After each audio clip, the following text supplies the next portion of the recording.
In today's video, we're talking caffeine.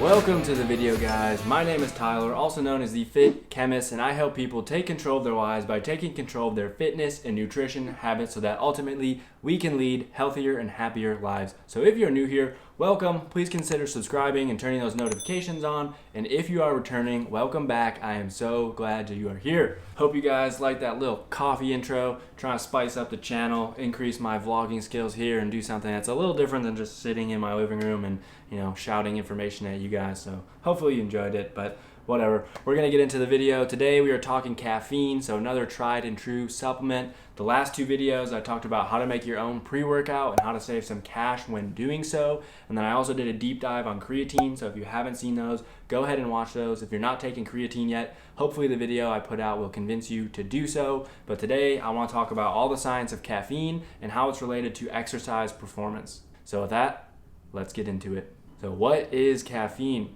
Caffeine is a stimulant and it's one of the world's most popular drugs. I think up to 80% of people across the world consume caffeine on a daily basis, and it's even higher here in North America. I think it's somewhere around 90%.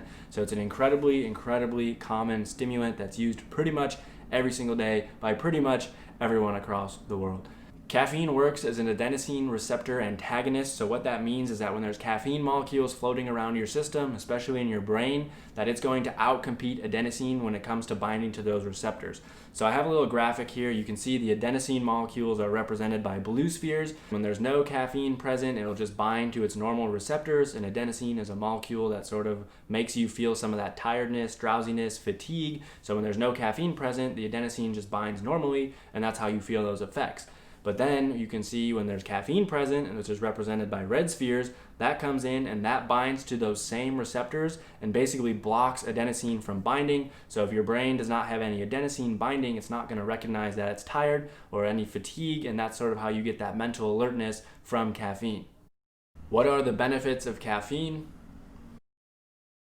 Most people take caffeine to reduce tiredness and also increase their mental alertness. So a lot of people will take it first thing in the morning, they'll have a cup of coffee, so by the time they get into work, they're alert and they're ready to go for the day. But since this is a fitness channel, I want to highlight some of the benefits and how it relates to exercise performance. When it comes to exercise, caffeine has a lot of great benefits, but I'm just going to highlight a couple of them. So one of them is going to be that it decreases fatigue and your perception towards fatigue. So if you're in the gym, you have a lot of caffeine in your system, you're not going to feel as fatigued as quickly, and your brain's not going to sense that. So ultimately that allows you to lift harder, lift longer, get a better workout in, and ultimately get more gains in the long run.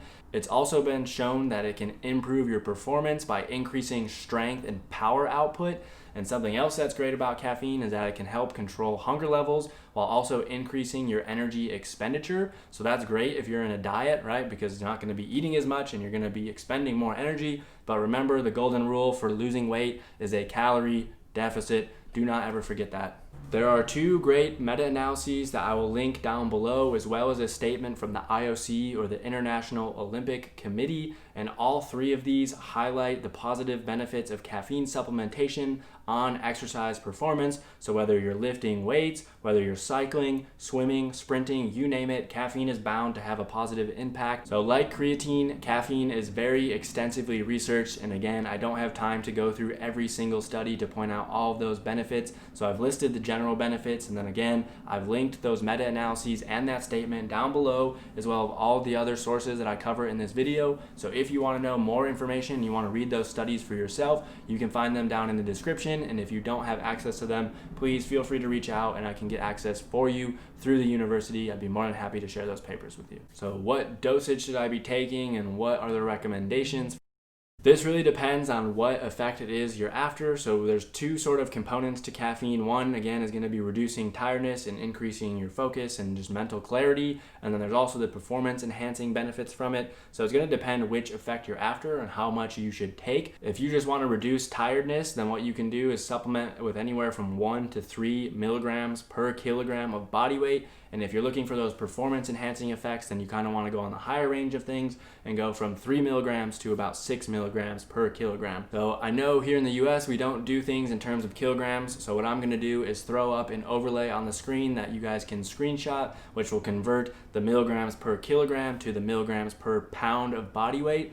But in terms of exercise performance, I think it comes out to be somewhere between 1.5 to 3 milligrams per kilogram per pound of body weight. Right now, I'm 171 pounds, so the recommended dose for me would fall somewhere between 250 milligrams and 500 milligrams of caffeine. For reference, a normal cup of coffee, let's just say like a small cup of coffee that you brew at home in your Keurig, that probably has about 100 milligrams of caffeine in it. So if you look at the back of a pre-workout nutrition label, you will see that it usually has somewhere between 300 to 400 milligrams of caffeine, which in my opinion is kind of a lot. I take Legion Pulse pre-workout and a full serving is 2 scoops, and that would come out to be 350 milligrams of caffeine, but I actually only take 1 scoop, so that's about 175 milligrams of caffeine, and usually that's enough to light me up on leg days. I think I have a pretty low tolerance or a high sensitivity to caffeine. I don't consume it all that often, maybe 2 times per week on my leg days, and that's about it.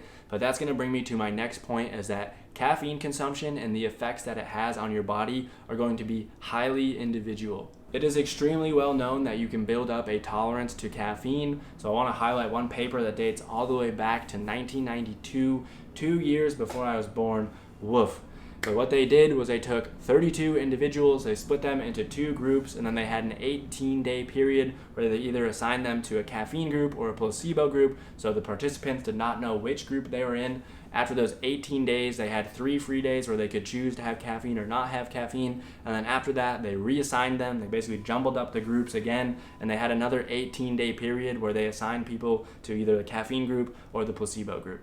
What they found was that when the placebo group moved to the caffeine group and they started taking caffeine, is that they all reported subjective increases in their mood, their alertness, like all the benefits that are known of caffeine. They also found that the caffeine group, when they continued supplementing with caffeine, is that they didn't really feel those effects nearly as much because they were consuming it for 18 days in a row. What this paper shows us is that unfortunately chronic consumption of caffeine has diminishing returns. So if you're taking the same amount of caffeine every single day for an extended period of time, you're going to feel less and less of those benefits. So it might be a good idea every once in a while to just take like maybe a week-long break and sort of reset your caffeine tolerance, so that way you can get those effects that you're after. When it comes to exercise and performance enhancement, what I would recommend is taking caffeine on the days that you need it the most, or maybe a muscle group that you're particularly trying to improve. So for me, leg days are the most grueling because even though it is a leg day, it's sort of like a full body workout. I tend to burn the most calories on that day,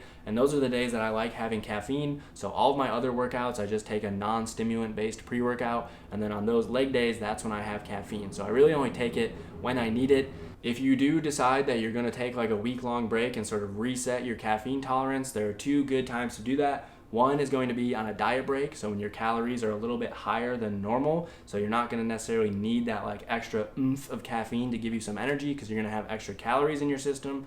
Or during a deload week, because during a deload week, your workouts aren't going to be as intense and you just don't need that caffeine push because you're not going to be going through grueling workouts. So again, take it when you need it. I would not recommend taking caffeine with your pre-workout every single day for every single workout because again, the effects are just going to diminish over time and you're not going to be feeling it as much. You're going to need to take more and more, and you're just going to go down this like spiral where eventually you're going to be taking like 4 scoops of pre-workout to the face and you're not even going to feel it. What are the effects of caffeine on sleep? Something that I want to stress that I feel like no one ever talks about, and maybe it's because they're not a chem nerd like me, but that's going to be the half-life of caffeine. The half-life of a compound is essentially how long it takes to get to half of the original concentration. So let's say you have a cup of coffee or 2 cups of coffee that's 200 milligrams of caffeine. The half-life is going to refer to how long it takes to get to 100 milligrams of caffeine and break down half of the original concentration. What most people don't realize, or maybe they do realize this and they just don't care, but the half-life of caffeine is 5 hours, and that is a pretty long time. Let's say you're working out at 8 a.m. and you have 2 scoops of pre-workout, and that's going to be 400 milligrams of caffeine. That means that at 1 p.m. you're going to have 200 milligrams of caffeine floating around your system. 5 hours later at 6 p.m. you're going to have 100 milligrams of caffeine floating around your system. And then at 11 p.m. you're still going to have 50 milligrams of caffeine in your system. I tried to look for some papers to see what amount of caffeine in your system would actually affect your sleep, and I wasn't actually able to find any set amount, but I was able to find some papers that were published that showed taking caffeine, especially that much, 400 milligrams up to 6 hours before bed, is absolutely detrimental on your sleep. If you have 400 milligrams of caffeine at, let's say, 5 p.m., that means when you're going to bed at 10 p.m., if you're an old man like me and that's your bedtime, you're still going to have 200 milligrams of caffeine in your system, and that's just going to wreck your sleep. You're going to be tossing and turning to try and fall asleep, and when you do finally fall asleep, it's going to affect the REM cycle. You're just not going to get as deep of a sleep, and guess what? When you wake up the next morning, you're going to feel even more tired. You're going to want caffeine again immediately, and you're going to want to take even more so that you feel those effects even more. And it's just going to be this downward spiral of always wanting caffeine. Whatever you do, do not consume caffeine at least 6 hours before bed. I'd recommend doing what I do and just going and taking it in the morning. So whether that's going to be a coffee when you wake up, or if you go to the gym first thing in the morning and that's when you have your pre-workout, I would not recommend going to the gym at 8 p.m. at night and taking 2 scoops of pre-workout, because that is just going to totally mess up your sleep.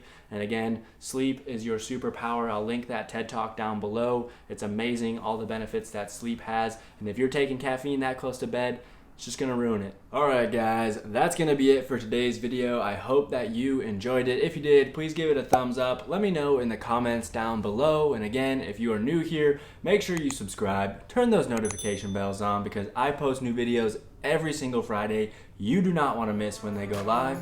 And with that, I'll see you in the next video.